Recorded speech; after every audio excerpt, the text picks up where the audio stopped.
はい、どうもこんにちは。7月になって暑くなりましたね。とは言いつつもね、まだ梅雨のせいか、涼しい日も多いんですけど、ただもう夏です。夏といえばね、この暑さをね、どう耐えしのぐか課題じゃないですか。家の中にいたらね、冷房とか効いたりすると思うんですけど、じゃないようなところね、結構扇風機持ってても暑いしね、しんどーって今までだったらなってたんですけど、今回ね、面白いやつ見つけました。到着までが待ち遠しかった。はい、というわけで行ってみましょう。今回ね、紹介するのがこちら、キャリーミーって読むのかな、こちらです。はい、これぐらいのやつですね。ちょっと物を見せた方がいいですかね。よっと、ほいほいほい。というわけで今回はこちらですね。キャリーミーっていうやつで、こちらですね。今回はこのキャリーミーね、ポータブルエアコン、とうとうね、エアコンを持ち運ぶ時代がやってきました。素晴らしい。しかもね、これがね、なんとダイキンの製品になります。いや、こんなチャレンジングな商品出すと思ってなかったんですけど、これがね、だいたい半年前ぐらいになるのかな、冬の寒い時期にクラウドファンディングでやってたんですよ。もう見た瞬間ね、買いましたね。というわけで今回はこのダイキンのポータブルエアコンキャリーミーをご紹介していこうと思います。はい、でこちらですね。購入した時はね、まだちょっと早い段階だったんで安かったんですね。52,800円で購入しました。そしてね、多分最後の方だと66,000円とかになったんで、製品になってる時にはね、どの金額になってるか、てか製品化されるかよく分かってないです。中身がなんだろうこれ、多分排気かな、排気のなんかくっつけるやつかな、なんかそんな気がしますね。多分後で出てくると思います。んで説明書かな。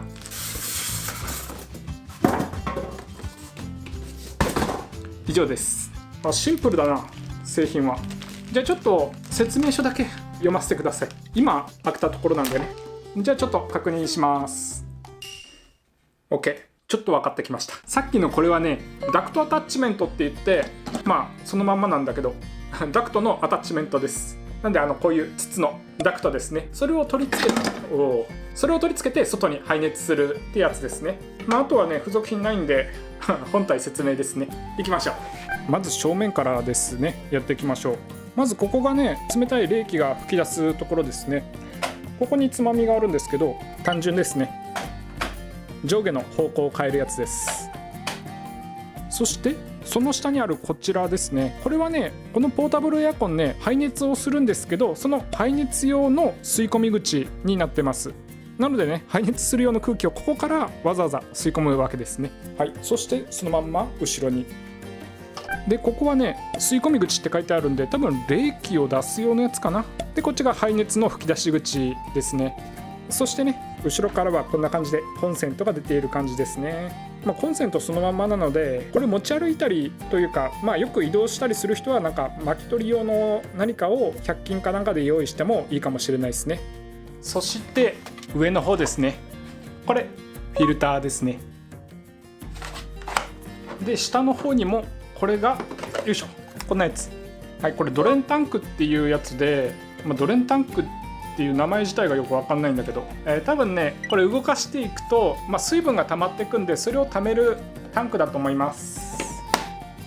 そしたら実際にもう動かして確かめていきましょうか。今ね、コンセントもう入れたので、ちなみにここはね、本側の取っ手がついてます。はいと、持ち上げれます。重さは6キロ。持ち運ぶ分にはね、そんなに気になる重さではないのかなとは思います。なんたってエアコンなんで。じゃあ実際やっていきましょうか。ボタンはね、結構単純で、電源ボタンと風量ボタンがあります。ここを押すとね、はい、ついた。見えるかな。ちょっと緑っぽい光があるんですけど、一回押すと色が濃くなりましたね。風量に関しては、全部で4段階ありますね。風量チェックですね。今ね、風量1の状態。これだったらね、もうほんとそよ風ですね。ティッシュ出してるんですけど、まあ本当に無風の場所でそよ風に当たりたいぐらいだったらこれでもいいかもしれないですね。次にまあまあいい風になってきましたね。この辺でも全然冷気当たりますね。次3。おうおう次一番マックスの、パワフル。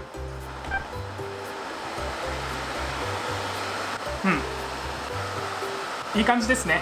まあただパワフルまでいくとちょっとうるさいですね。声張らないと喋れない。はい、という感じでございました。まあ音と風量はどんな感じでしたかね。使うシーンにもよりますね。でマックスの時の音なんですけど51デシベルかな、数字で言うとピンとこないんですけど、あとダイキンっていうこともあって細かいところ気使ってて、普通につけると冷房モードなんですけど、電源ボタンを3秒以上押すと乾燥モードになるらしくて、ちょっとやってみます。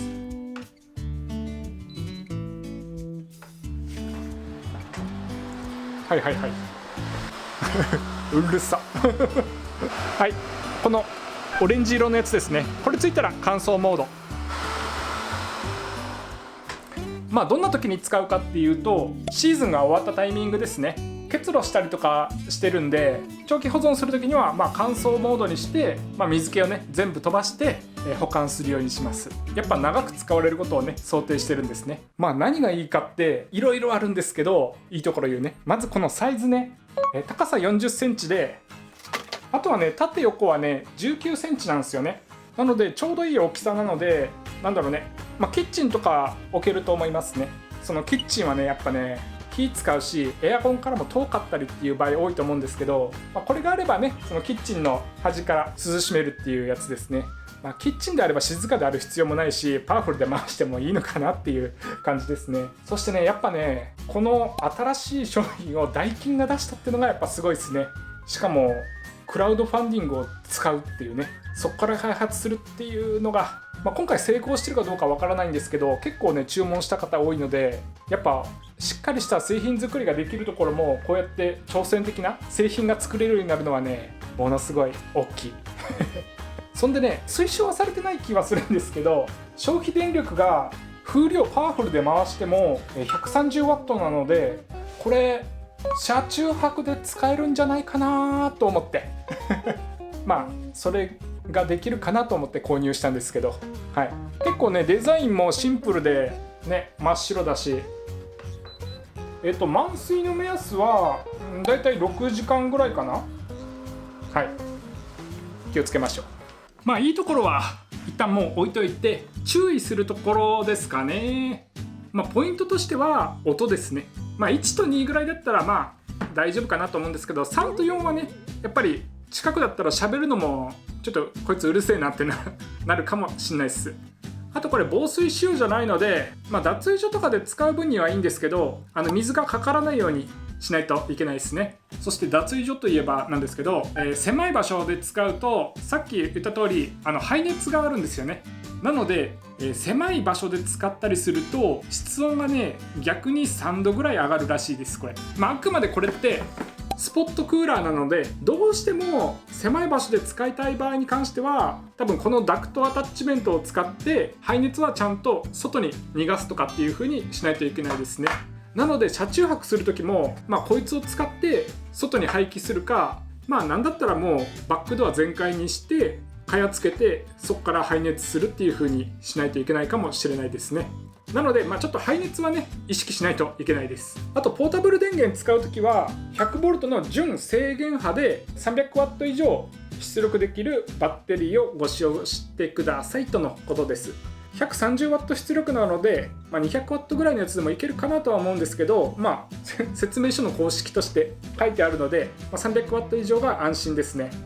せっかくなので外行ってね実際使ってみようかなと思います。利用シーンとしては多分キッチンで使う場合が多い気がするんですけど、行ってみましょうか。違う、ちょっと1個だけ実験したかったんだ。実際マイナス7度なんですけど、どれぐらいね涼しくなるかやんないとですね。スポットなので直接当たるような場所にね1個置いときましょうか。こんな感じのセッティングでいいかな。 OK、 せっかくなんでこんな感じでいこうかな。比較的影響の少ないやつ、キャリミーの風を直接当たるやつ、扇風機に当てられるやつね。ほんで、温度計というか、簡易的なやつですね。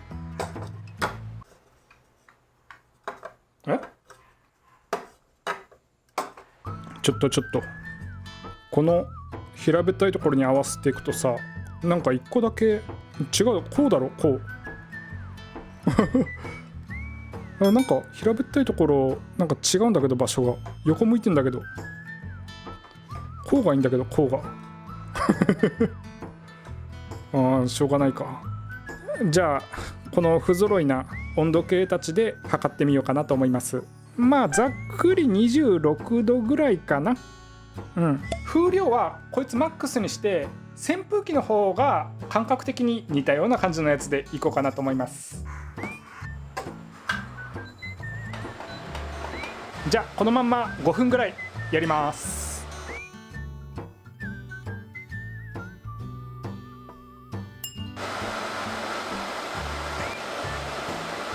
はい、まずね、何もやってないのは変わらずですね。26度かな。次扇風機。あれ、扇風機もそんな変わんないのかな。25度ぐらいかな。違う、26か。そんなもん。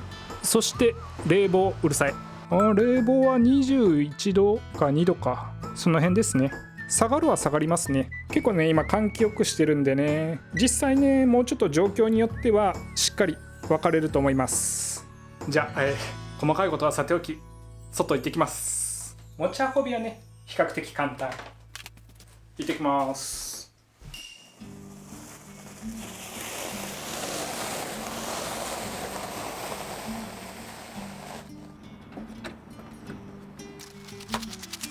はい、着きました。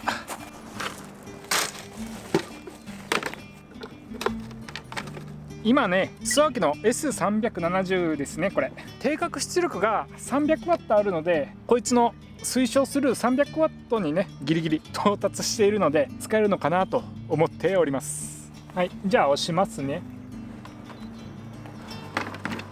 今弱でパワフルにしてみますわ。パワフルにしても使えますね、ちゃんとはい、ここ来る前にね、思いっきり雨降ってね、今めちゃめちゃ涼しい。しかもちょっと日没が近い。いや、ちょっと本当にこれが試したかっただけなんですけどね。部屋の中でも試せたっていう。けどね、やっぱ外で冷房当たるってなんか変な感じですね。ちなみにね、外だとね、本当に風がちょっとあるだけで、この冷房の弱モードは今すでに届いてません。車の中とかでね、使う場合だったら弱でも使えると思います。なので車の中で使うから、やっぱ排熱のダクトとかは必要かな、車中泊で使う場合は。はい、またちょっとね、ダクトを買うなんて普段ないんで、調べに行こうかなとは思います。いやけどね、本当に夏場の車中泊とかは冷やすことがなかなかできないんでね、多分ガチのキャンピングカーでサブバッテリー積んでるようなやつは冷房積んでるんでなんとかなるんですけど、じゃないやつとかはね、結構厳しくなると思うんで、これもね、どんどんちょっと使っていこうかなとは思います。130W なので、こいつでも真夜中に使って明け方ぐらいまでギリ使えるんじゃないかなと思います。ここまで風量1だとここでここで届く、手のひら分はい、そんな感じです。そしてね、今回ちょっとおさらいもあるんだけど、いいのがやっぱり持ち歩けるってことですね。機体もね、そんな重くないし、で、デザイン的にもね、シンプルなデザインなんで、どういう場所に置いてもね、違和感はないかなって思います。気になるところはね、大きくはやっぱり音とパワーですかね。マックスはね、結構寝る時にはちょっとしんどいと思います。料理とかなんかそういう時だったらいいんですけど、でパワーは家の中だったら大丈夫かなという感じですね。外だと3とか4とかにしないとちょっと届かないかもしれないですね。どういう風な使い方次第かですかね。車中泊の中であれば排熱さえすればうまくいくような気がするんですよね。なのでこれ使う場合はね、ポータブル電源の方も 300W 以上は推奨なんで、ない人はそれた方がいいかもしれないので、ぜひ。一応クラウドファンディングの URL とかはね概要欄に貼っておきます。あとねこういう製品でねやっぱ一番何が怖いかっていうと、また1年後ぐらいにねものすごいアップデートされた新製品がね出ちゃうとめっちゃ悔しい。今年の夏ぐらいから他の会社もポータブルクーラーがなんかちょいちょい出始めたんだよね。けどほんとポータブルクーラーっていうのを初めて目の当たりにしたんですけど、スポットなんで全体温めるのは結構厳しいんですけど、それでも今までのなんか冷風機水蒸気で冷やすやつに比べたら、しっかり動いてくれそうなんで楽しみではあります。ちょっとね家でも、キッチンとかも使えそうだし冷房ない部屋とかもねあったりするんでちょいちょい使ってみようと思います。撮影で累計20分ほど稼働させてたんですけど、水はそこまで溜まってないですね。多分見えないんだけど、水はねちょっとだけです。溜まってたのこんだけ。そして雨が降ってきました。これ防水じゃないから隠さないといけないね。というわけで、今回は以上になります。ダイキンから出たっていうのが個人的には一番嬉しいですね。また大きな会社さんもねこういうクラウドファンディング使って攻めた製品出してくれると面白いと思います。では以上ダイキンのポータブルエアコンキャリーミーのご紹介でございました。やべ結構降ってきた。そんじゃまた。